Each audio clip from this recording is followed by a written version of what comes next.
با درود به شما بینندگان عزیز، نوید محمدزاده هستم با یه زنگ سلامت دیگه در خدمتتون. خب امیدوارم که همیشه شاد و تندرست باشید و اگه احیانا نیازی هم به درمان و یا توصیه‌ای داشتید میتونید به تمرینات و برنامه‌های مختلف زنگ سلامت مراجعه بکنید. همونجوری که تا حالا هزاران نفر از شما عزیزان بهبودی کامل پیدا کردید، امیدوارم این برنامه‌ها را که با زحمت زیاد و با مطالعه زیاد برای شما آماده می‌کنم بتونید مورد استفاده قرار بدید با شیر کردن بین دوستان و آشنایانتون، چرا که واقعا بر مبنای همین نظرات شما هم که بخوایم به این برنامه‌ها نگاه بکنیم بدون تردید میتونم بگم در ماه شاید صدها نفر پیام میدن که بیماریشون بهبودی پیدا کرده و یا سوالات زیادی که میفرستین و اکثرا در همون سوشال میدیا، حالا از یوتیوب یا اینستاگرام یا تلگرام ما که سوال پرسیدین در همونجا هم جواب دادیم و امیدوارم که کانال یوتیوب ما که روز کلینیک پرفورمنس فیزیوتراپی است و حدود 18,000 سابسکرایبر داره را شما هم فالو بکنید، سابسکرایب بکنید و به دوستانتون معرفی بکنید و همچنین کانال تلگرام روز کلینیک فیزیو و اینستاگرام روز کلینیک لندن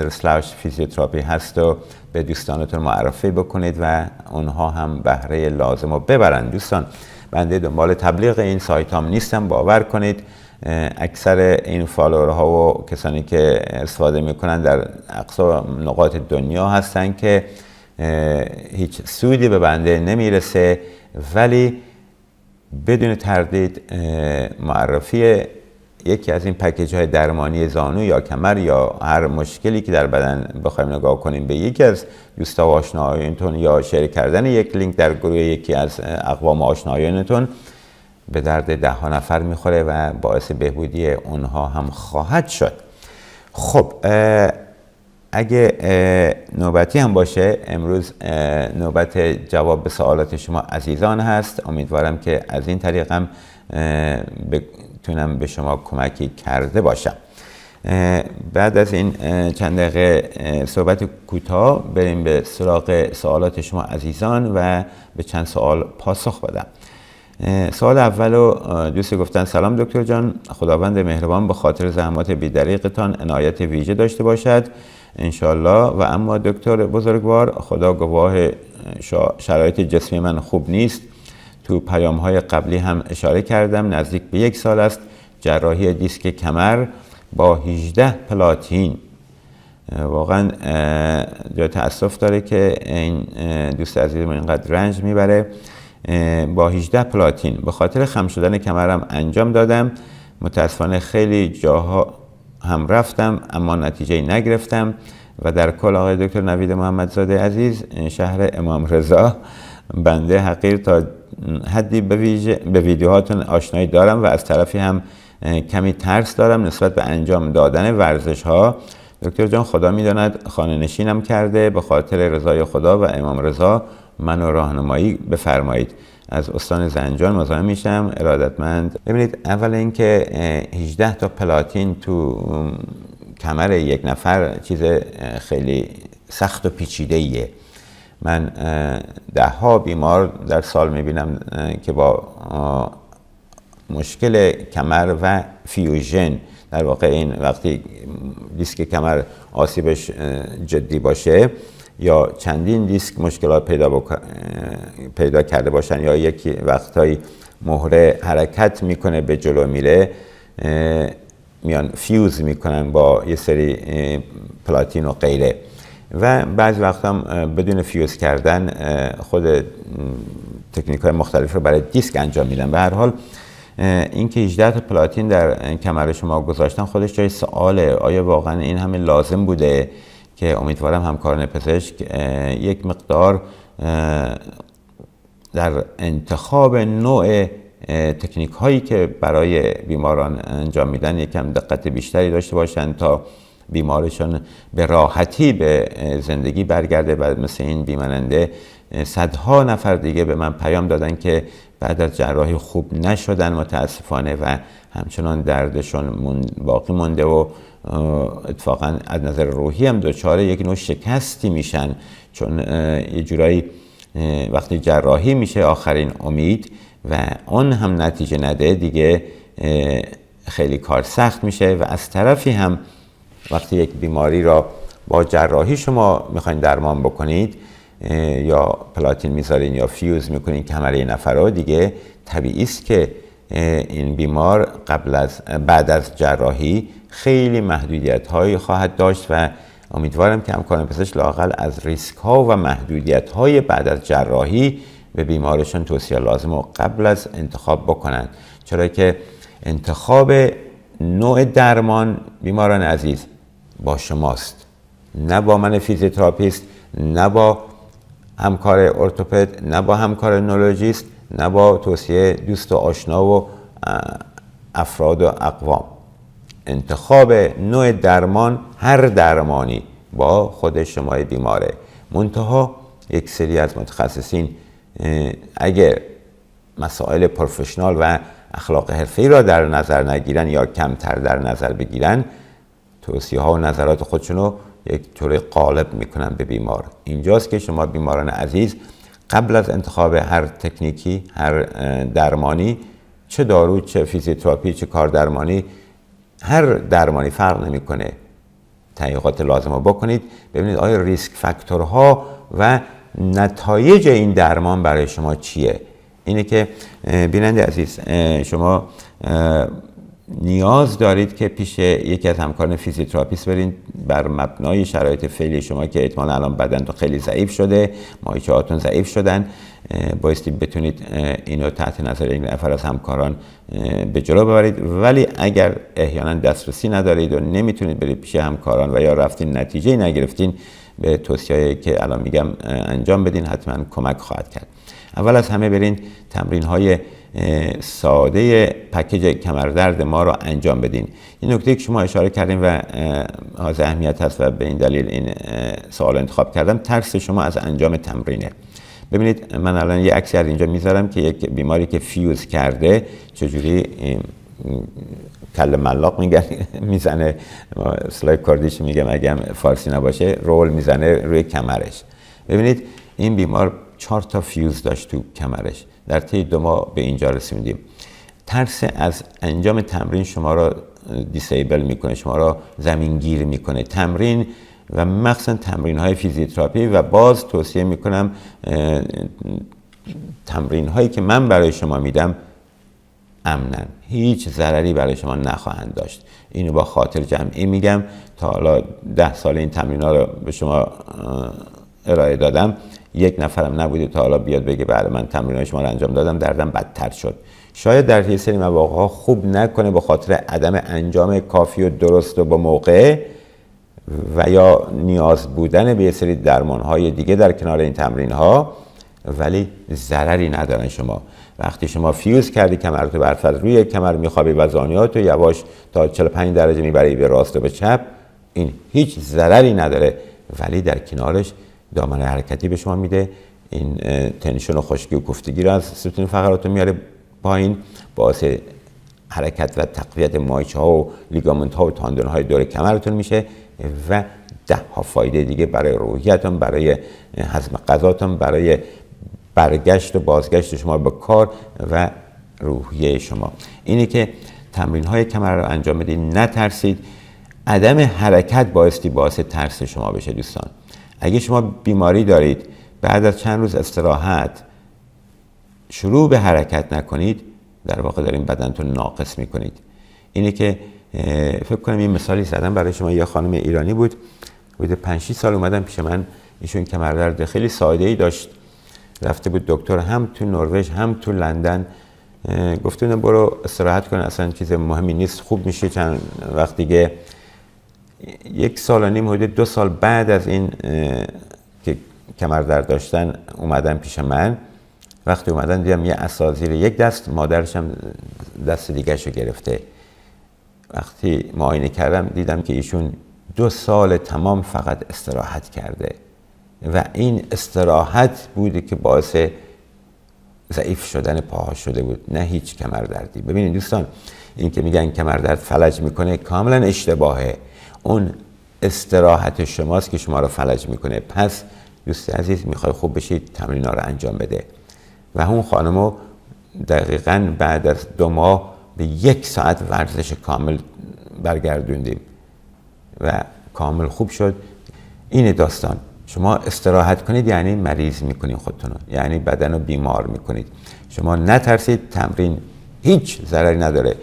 مهمترین نکته‌ای که توش هست اینه که برفرض من میگم زانوتون تا اینجا ببرید، اگه درد داشت دیگه بیشتر نمیبرید یا قبل از اون برمیگردید، ولی در همون رنج 30 درجه که میتونید حرکت بدید. اگه جا داشت اجازه داد تا 50 درجه، کمتر 45، کمتر 30، کمتر حتی همونجور زانوتون رو خم کنید 2 درجه برین چپ و راست، در صورتی که اینها باعث نگرانی نباید بشن. اون نشست و برخاست شما از روی تخت، از روی مبل، از روی سنگ توالت، پله رو میریم بالا میایم پایین، اونجا هاست که شما بایستی بترسید، نه از 2 تا تمرین سالم. اینه که تمرین‌های کمردرد انجام بدین. در کنارش شما نیاز دارید تمام تمرین‌های پاها رو انجام بدید که برای اونم توصیه میکنم تمرین مچ پا، تمرین زانوی شماره 2 و 3 و ران شماره 2 و کمر، و در کنارش در حد توان پیاده روی شروع بکنید. 5 قدم، 100 قدم، 2000 قدم، 5000 قدم، 10000 قدم. در طی 2 ماه از 5 قدم شما میرسیم به 10000 قدم و کششی ها رو در آخر انجام میدین. ببینید دوست من، شما اینو اجرا بکن، مثل همین بیماری که عکسش رو نشون دادم ملق خواهی زد. شکی ندارم من. این نکته، شما اگه شک داری به استراحت شک کن، نه به تمرین.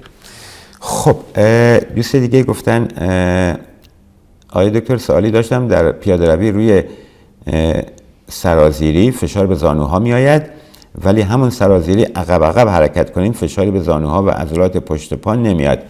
دلیل این امر چیست؟ خیلی نکته خوبیه. حالا منظورت شما رو نمیفهمم، عقب سرازیری رو به پایین بریم یا به بالا بریم؟ حالا من یه توضیح میدم برای شما.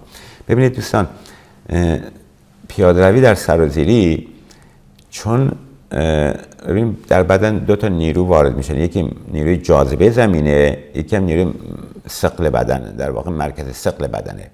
وقتی که شما در حالت سرپا وایستادین، خب این نیروها به زمین میرن، مشکلی پیش نمیاد. وقتی که در سرازیری میخوایم حرکت بکنیم، در موقع پیاده رفتن بدن ترانسفر میشه، به جلو حرکت داده میشه با حرکت پاها و این مرکز ثقل و مرکز جاذبه مرتب تغییر میکنن.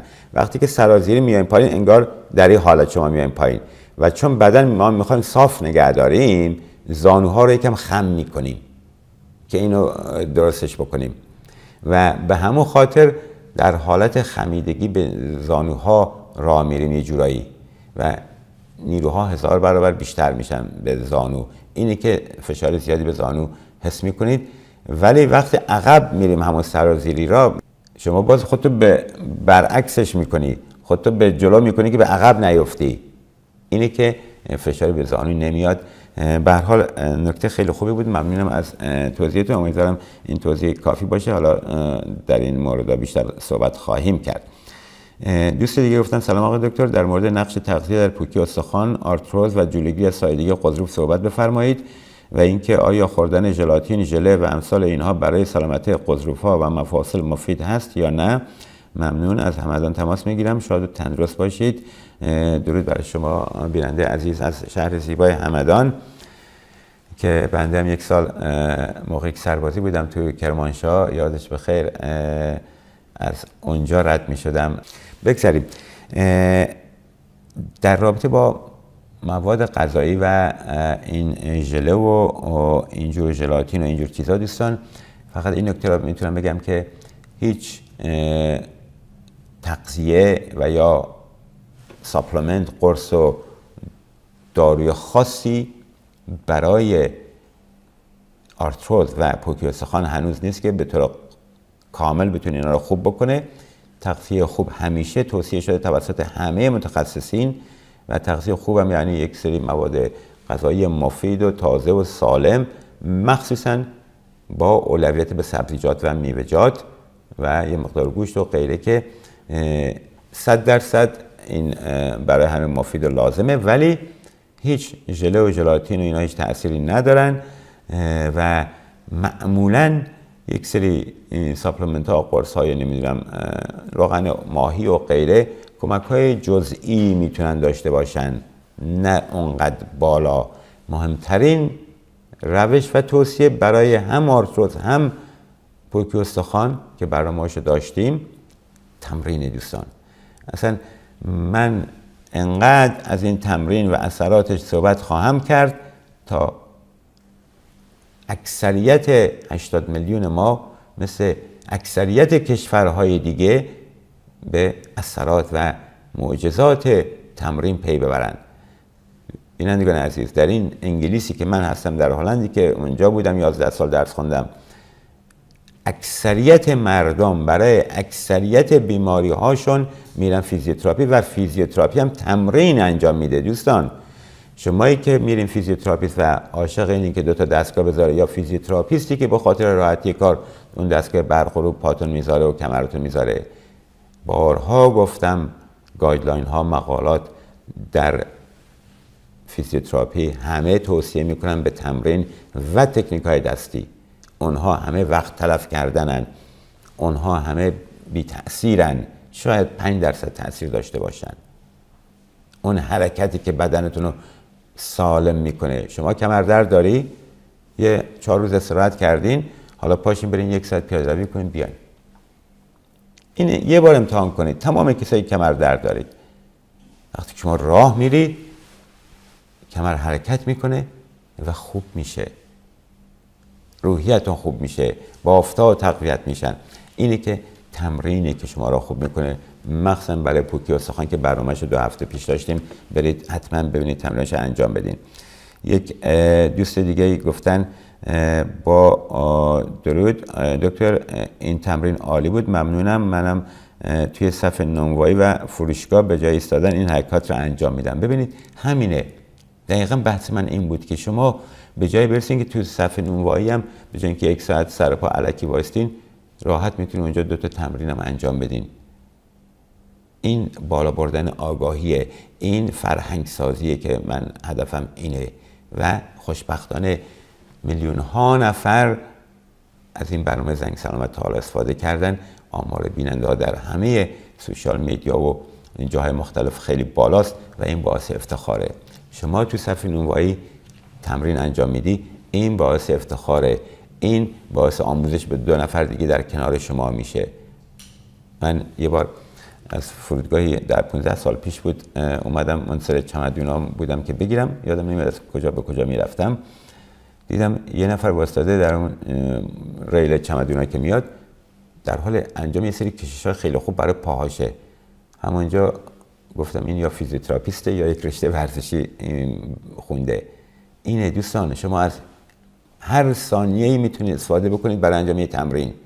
سر پا وایسادی، شکمت یکم بده تو، راه میری، بعدش 2 تا کششی انجام بده. سر میز نشستی، 2 تا حرکت انجام بده. بذارین بدن رو حرکت کنه. همونطور که بچه از داخل شکم با حرکت بزرگ میشه، در طی اون 2-3 سال اول با حرکت دیولپ میشه و بزرگتر میشه و آموزش پیدا میکنه. شما به حرکت نیاز دارید برای ادامه زنده بودن و زندگی کردن. خب دوست دیگه گفتن وقت بخیر دکتر جان، گرمانج دیگه همه حالا میدونم من گرمانجم. به دلیل بیماری مجبور شدم مقداری مایع نخاع از کمر من گرفتن که تا به حال عضلات پا حالت گرفتگی دارد. پیاده روی میکنم و اسکات هم پا هم میزنم. آیا راه دیگری برای درمان به نظرتون میرسد؟ راهنمایی بفرمایید، ممنون، شاد باشید. ببینید این دوست عزیز نکته خیلی خوبی داره. وقتی که به خاطر گرفتن مایع نخاع یک مقدار حالا دلیلش هرچی بوده نگفتن مهمم نیست، در پاهاش یک نوع حس خاصی پیدا کرده و ضعف بهش دست داده. بله اسکوات خوبه، اسکواتو در یک برنامه حتی مدل های مختلف اسکواتو براتون نشون دادم، از اهمیت اسکوات زدن که در واقع از رو صندلی پا میشینی اونو میگن اسکوات، یا بدون صندلی در واقع بعضیا وزنی میتونن رو شونه بذارن. 10 نوع اسکوات داریم. بهترین تمرین برای همه ماها، حالا یک نکته هم که در رابطه با اسکوات بگم، یکی از بهترین تمرین ها برای پیشگیری از بیماری نورولوژیک در سنین بالا شناخته شده، به خاطر اینکه به خاطر جاذبه زمین وقتی بالا پایین میری خون خیلی زیادی به مغز، پشت مغز میرسه و مزایای خیلی زیاد داره برای مایچ‌های جلوی ران، برای باستن، برای مایچ‌های ساق پا و حتی کور یا ثبات کمر. اینه که در کنارش برنامه‌های زانوی شماره 2 و 3 و یا ران شماره 2 ما را میتونید انجام بدین که خیلی حائز اهمیت است و همچنین کور استابیلیتی یا ثبات کمر و مخصوصا پیاده روی رو فراموش نکنید. شما صدها تمرین هست که میتونید برای پاتون انجام بدین. همین چند برنامه رو که گفتم بخواید تمرینش انجام بدین 1 ساعت 1 ساعت و نیم زمان میبره، ولی اونقدر لازم ندارید. شما از لانجز گرفته تا روی یک پا وایسادن، تمرین پروپریوسپشن ما که هفته پیش نشون دادیم خیلی فیدبک خوبی داشت، تشکر میکنم از همتون.